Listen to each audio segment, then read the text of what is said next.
د یاران ټي وي یوټیوب چینل خوږو او معززو لیدونکو سلام او مینه مو ومنئ په دې هیله چې تاسو ټول به راته ښه وئ جوړ وئ. ملګرو یو څو خبرې د افغانستان کرکټ په اړه دي، خو که هر څوک راسره موافق وو په دغه خبرونو لطفا دغه ویډیو لایک کړئ، او که هر څوک راسره موافق نه وو نو خاموشیم غوره لار ده، هیڅ هم مه کوئ. ښه ګلبدین هم څه ملا نه دی، خو ګلبدین د اصغرخیلو زړه مات کړو، ځکه همغه لوبغاړی دی، همغه بالران دي، همغه بیټسمنان دي، خو وجه دا ده چې په لوبډله کې ګروپونه جوړ شوي دي. دا هغه ګروپ دی چې نه غواړي زموږ ملي ټیم د نړۍ په کچه مخته ولاړ شي. دا هغه ګروپ دی چې غواړي ګلبدین یو ناکامه کپتان ثابت کړي او د خلکو د نظر لاندې یې بد وښایي.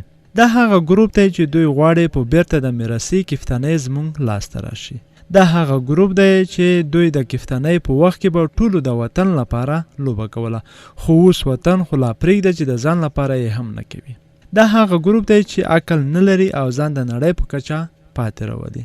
اول اوپنر شهزاد او رحمت شاه چې د افغانستان د ټیم د ملا تیر بلل کېدل، اما اوس د ټیم د اوبو راوړلو هم نه دي. ورپسې ززای او نورعلي چې دوهم ګریزګیل بلل کېدل، اوس ترې هاشم لوګری هم ښه بیټینګ کولی شي. بل رشید چې د نړۍ په کچه یې نوم درلودو، خو اوس ترې د شرولی یو مزدور هم ښه بال کولی شي. همداسې مجیب ورپسې د نور غدران.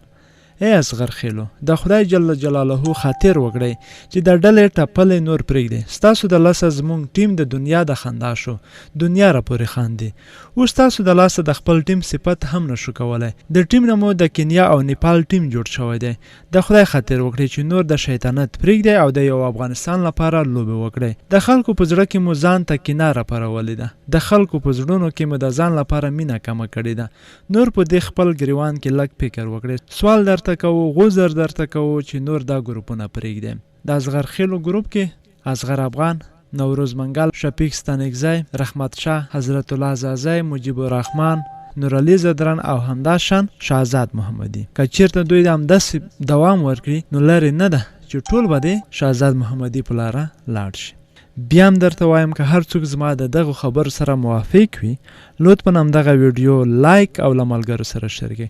که څوک موافق نه وي له بدو خبرو بدو کمنټونو څخه خاموشه پاتې کېدل هغه هم بهتره لار ده. تر بیا ښه شوي.